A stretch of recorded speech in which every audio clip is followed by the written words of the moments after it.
Ecobici y HSBC, ahora en Álvaro Obregón y Azcapotzalco, presenta Lo que hay que saber. Estuvimos en las entrañas de Dos Bocas. También México será el primer país de América Latina en vender vacunas contra COVID y AMLO vinculó el atroz asesinato en Guanajuato al consumo de drogas. Es martes 19 de diciembre, yo soy Gonzalo Soto y esto es Expansión Daily. Esto es Expansión Daily. Lo que hay que saber. Lo importante del día con los editores de Expansión. Expansión Daily. Lo que hay que saber. Bienvenidos. Bienvenidos a un episodio más de Expansión Daily y les recuerdo suscribirse y activar las notificaciones de la plataforma en la que nos escuchan para que no se pierdan ninguno de nuestros episodios. Y hoy está conmigo Diana Nava, reportera de empresas en Expansión. Diana, ¿cómo andas? ¿Qué tal, Gonzalo? Buen martes, muy bien. ¿Y tú cómo estás? Martes movido de información energética, de todo lo que ocurrió en las últimas horas. Tuvimos un breaking bastante importante anoche. Cuéntanos un poquito porque Grupo Carso del ingeniero Carlos Slim intensificó su incursión en el mercado petrolero. Así es, Gonzalo, y es que ayer por la noche Grupo Carso envió un comunicado a la Bolsa Mexicana de Valores donde decía que había firmado un convenio para comprar el 100% del capital social de Petroval. ¿Quién es Petroval? No es nada más y nada menos que la petrolera de Grupo Val, de la familia Bayeres, una de las compañías mexicanas que incursionó en las rondas de la reforma energética de 2013 y que, bueno, ahorita tiene dos campos, Gonzalo, Pococh e Ixalquil.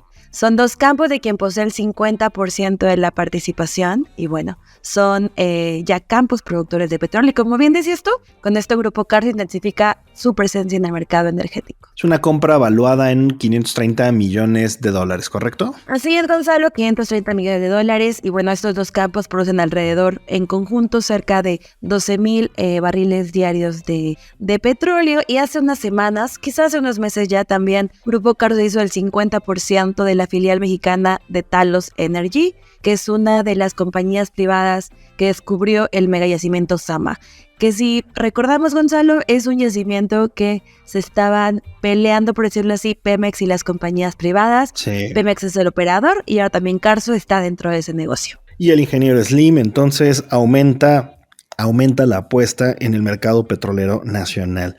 Oye, Diana, hablando de petróleo, Expansión y particularmente tú tuvieron acceso a la refinería Olmeca, este monstruo de 586 hectáreas, 17 plantas, miles de personas trabajando las 24 horas y un proyecto que no nada más es emblemático de esta administración, sino muy personal del presidente Andrés Manuel López Obrador. ¿Cómo es Dos Bocas?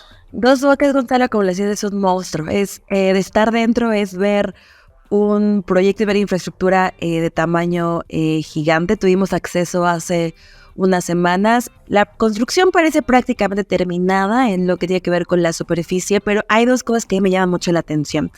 Hablando con analistas del sector, ellos me mencionaban que las refinerías son un lugar muy aburrido porque casi no ves gente fuera. Y dos, que es un lugar un poco complicado de estar porque huele demasiado a combustible, a azufre. Cuando yo fui, me pareció todo menos eso. La refinería no huele a combustible y la aseguro es que todavía hay mucha gente afuera. Hay muchos trabajadores soldando, arriba arreglando los tubos, limpiando la tubería, haciendo muchas cosas, lo que es todo el indicio que, bueno, la refinería Dos Bocas, a pesar de que se ha inaugurado en más de una ocasión, todavía no produce combustibles. Estamos hablando de que hay alrededor de 33,000 empleados, según datos oficiales a noviembre, aunque se registraron 37,000 entre 2021 y 2022. La refinería Olmeca, no obstante, va a operar con mucho menos, ¿no? Así es, solamente va a operar con 1,500 trabajadores, según lo que nos cuentan la propia gente dentro de Pemex, que es quien nos dio el recorrido. Es un número muy por debajo de lo que, digamos, que quienes trabajan en el resto de la refinería, que son hasta 4,000 personas. Estas 1,500 que tú mencionas, solo entre 200 y 300 van a estar dedicados a la operación y el resto a la parte del mantenimiento. Recordemos que Dos Bocas pues va a producir diésel a bajo azufre, gasolina y bueno, también coque y otros combustibles. Es la gran apuesta, sin duda, una de las grandes apuestas en términos de proyectos de obra física, de proyectos de infraestructura, de proyectos de gran escala del presidente. ¿Será esta de verdad una solución en el mercado energético? Lo digo sobre todo por el tamaño de lo que representa. No sé si sea solución, Gonzalo. La parte ideológica aquí se mete demasiado, viene ahí mucho del punto de vista en que veamos. Lo que es real es que los analistas siguen dudando de la inversión y tienen muchos factores para hacerlo. ¿Qué es lo que tiene detrás? Un anuncio de un presupuesto de $8,000 millones que ya está rebasado, que está prácticamente duplicado. Incluso nos lo dijo la secretaria Nale en una entrevista que nos dio, la última entrevista que dio como secretaria. Por otro lado, también las fechas de entrada, Gonzalo, se han ido retrasando.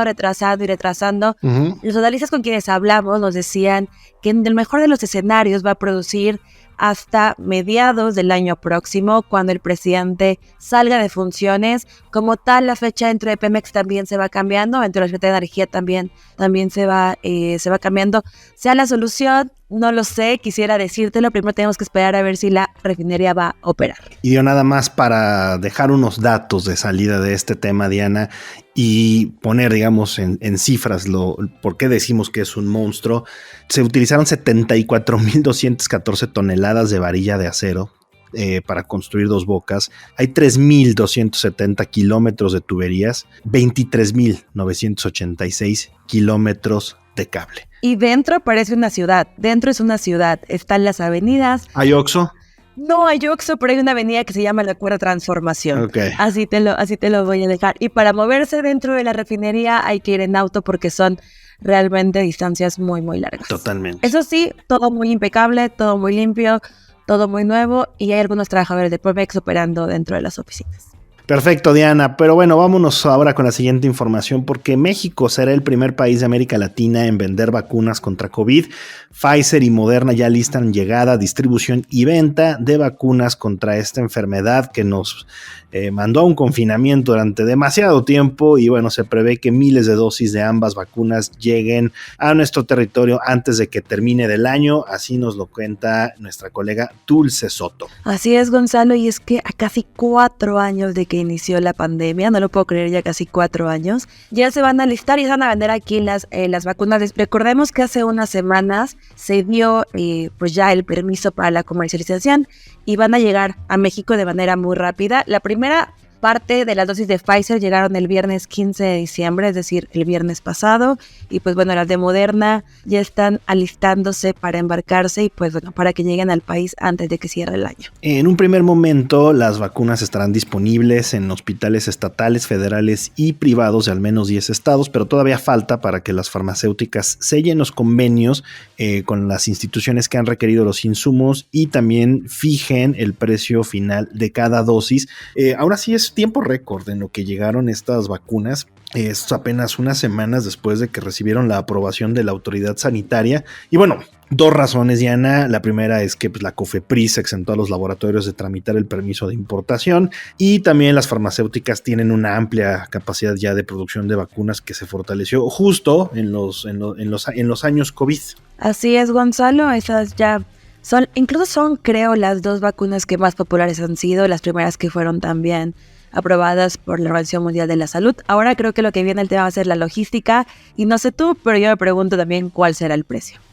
Sí, porque parece ser, todo apunta que no necesariamente será de lo más barato.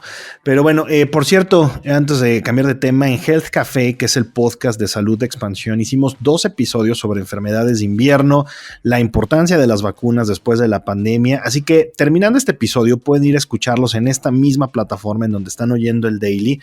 Muy buenos episodios, no se los pierda, ahí con Fernando Castilleja y Juana Ramírez. Pero bueno, una noticia de estas desagradables: el presidente Andrés Manuel López Obrador vinculó el atroz asesinato allá en Guanajuato de estos jóvenes en la entidad que estaban en una posada, lo relacionó con un tema de consumo de drogas. El presidente aseguró que en la zona donde ocurrió el homicidio de estos jóvenes ha crecido el consumo y bueno, instó a remover al fiscal Carlos Zamarripa. Una masacre de verdad terrible allá en Salvatierra, Guanajuato. 16 de diciembre, un comando ingresó a una posada en la ex hacienda San José del Carmen y mató hasta el momento a 12 personas. Sí, Gonzalo, y pues bueno, el presidente dijo en su conferencia de ayer que Guanajuato requiere de un trato especial para atender el consumo de drogas porque, según lo que él comenta, se ha incrementado dentro de la entidad. Y Gonzalo, es lamentable porque no es la primera vez que el presidente se excusa o pone un probable vínculo con drogas para, digamos que, excusar estos asesinatos. Recordemos lo que pasó en Celaya, el lamentable asesinato de estos jóvenes que eran estudiantes de medicina, que lo primero que salió el presidente a decir es justamente que podría estar relacionado con el consumo de drogas. Y pues bueno, parece que es una narrativa muy simplista para también quitarse mucha responsabilidad del Estado. Además de simple, creo que también es algo bastante irresponsable. Recordemos que muchas de estos casos deberían de seguirse con una línea de investigación imparcial y basada en los hechos, y no con especulaciones o con conjeturas de las cuales pues hasta el momento no tenemos todavía la mayor parte de las respuestas. Eso sí, también el presidente aseguró que la investigación pues está a cargo de la Fiscalía General del Estado de Guanajuato. También, bueno, dijo que su gobierno ayudará para atender la violencia en esa entidad que es, curiosamente, gobernada por la oposición, por el PAN. También pues dijo que el número de homicidios en Guanajuato requiere ya un trato especial y atender el consumo de drogas que se ha incrementado. En fin, bueno, el presidente también se pronunció a favor de analizar cómo se ha generado el crecimiento de droga. La cosa aquí es que no debemos, creo que no debería esto pasar como una masacre más en nuestro país. Yo sé que semana tras semana estamos reportando este tipo de sucesos, no obstante, no debería ser la norma que se quede en un dicho del mandatario. Sí, es Gonzalo, pues es muy lamentable lo que hemos escuchado y creo que es también lamentable que hayamos tenido tanta ansiedad de este tipo en los últimos meses. Pasó lo de Celaya que comentábamos antes, también el asesinato de varios jóvenes. El presidente incluso dijo ayer o comparaba lo que pasa en Guanajuato con la crisis de fentanilo en Estados Unidos. Y pues bueno, recordemos que Guanajuato es un lugar que ahorita mismo se está peleando el cartel Santa Rosa de Lima y el cartel Jalisco Nueva Generación. Pero bueno, fuera de eso, creo que es importante desligar de la narrativa sobre el consumo de drogas o no, y pues va a atender, como tú decías, estos casos de manera imparcial. Bueno, Diana, vamos a cambiar ya de tema porque, de acuerdo con el Banco de México, el maíz y el aguacate son los alimentos que están más expuestos a las sequías aquí en nuestro país. Esto mencionó, pues es un indicador muy importante de la exposición a la sequía de nuestro campo, que ya alcanzó niveles máximos en septiembre pasado. De nuevo, se ha mencionado muchas veces aquí y hemos platicado de los efectos del cambio climático. Perfecto, la gastronomía mexicana está en riesgo ahora también por este fenómeno. Sí, Gonzalo, y es que el Banco de México hizo lo que es el indicador de sequía, que permite tener mucha más información sobre cómo están las condiciones en los lugares donde se cultivan estos productos. Y en el tercer trimestre, como tú decías, vimos niveles muy elevados de sequía relacionados, por supuesto, con el cambio climático. Hay una cosa también muy, muy interesante, y es que las condiciones del clima han hecho que muchos empresarios estén volteando hacia otro tipo de cultivos. Hay un aumento de producción en el agave y en el maíz forrajero en la región centro-norte, justamente para sustituir el maíz y el aguacate, dadas las condiciones de sequía. Y pues bueno, hablando del aguacate, también hablemos de toda la demanda que hay en el extranjero de este producto. Sí, a ver, el precio del aguacate, de hecho, influyó de manera significativa en la inflación de junio y julio pasados. Como bien dices, ya tiene una presión en el precio bastante importante derivada del alto consumo que ha generado, ya no nada más en Estados Unidos, en Canadá también está creciendo de manera significativa el consumo de aguacate en Europa, en Asia, en China particularmente, y eso pues simplemente lo único que va a hacer es empujar para arriba el precio de este alimento. Súmale a eso la menor producción de estos empresarios derivada de temas climáticos, y lo que vamos a encontrar es que si ya hacíamos la broma de póngale aguacate cuando nos cae el aguinaldo, pues ahora el aguacate se va a convertir en uno de estos productos de ultralujo que solamente unos cuantos pueden pagar cuando logran encontrarlo. Así es, Gonzalo, y es que donde se produce, que es Jalisco, Sinaloa, el sur de Michoacán, son justo las regiones donde hay condiciones de sequía mucho más severa. Según lo que nos cuesta el indicador, ya entre octubre y noviembre la exposición al calor descendió el nivel de sequía, pero bueno, seguramente es un factor o es algo que veremos de manera seguida en los siguientes años. Y bueno, ¿qué te parece? Aquí le preguntamos a nuestros podescuchas que nos comenten aquí en Spotify si subiera de precio el aguacate, ¿lo van a seguir comprando? ¿Es para ustedes un indicador de cómo está la inflación en los alimentos? Para muchas familias y para muchas personas lo es. Cuando baja el aguacate sienten que el resto, digamos, de los alimentos están en un precio más accesible. Entonces platíquenos ahí un poquito cómo ven, si para ustedes este alimento es un termómetro o por qué lo sustituirían eventualmente si llegáramos a una condición pues mucho más crítica. Pero bueno, vámonos ya con la siguiente información, Diana, porque el Vaticano dio, creo yo, unos pasos al presente. Aunque a veces parezca, no todo está perdido. Y ahí tienes, Diana, que ayer el Vaticano aprobó la bendición de parejas del mismo sexo. Estas bendiciones no deben formar parte de los rituales o las liturgias regulares de la Iglesia, pero son un avance, de acuerdo con algunos especialistas, son una señal de que en teoría o para la Iglesia Dios acoge a todos.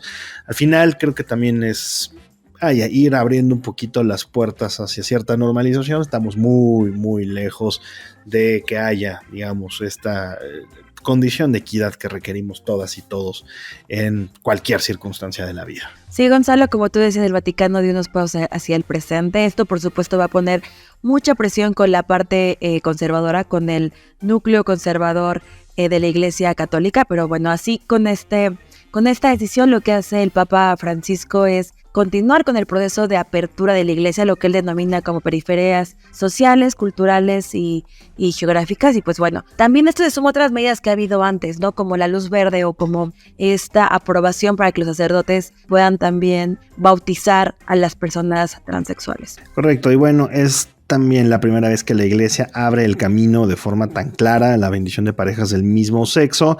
Sobre todo en Estados Unidos hay una fuerte oposición del ala más conservadora dentro de la Iglesia Católica. Entonces seguramente en los siguientes días vamos a seguir observando pues las consecuencias de esta decisión y sobre todo vamos a ver qué tanto la Iglesia está dispuesta a seguir abriendo de manera significativa pues mucho de sus prácticas. Pero bueno, Diana, con esto llegamos ya al cierre de este episodio de La Expansión Daily. Muchas gracias por habernos acompañado. Gracias a ti por invitarme, que tengas un gran martes tú y todos los podescuchas. Y recuerden que toda la información sobre estos y otros temas están disponibles en expansión.mx y leemos sus comentarios en las redes sociales de Expansión, @expansiónmx. Nos escuchamos mañana. Expansión Daily. Escucha un nuevo episodio lunes a viernes a partir de las 6 de la mañana. Expansión Daily es un podcast de Expansión. Este episodio llega a ti gracias a rss.com, el podcasting hecho simple. Ecobici y HSBC, ahora en Álvaro Obregón y Azcapotzalco, presentó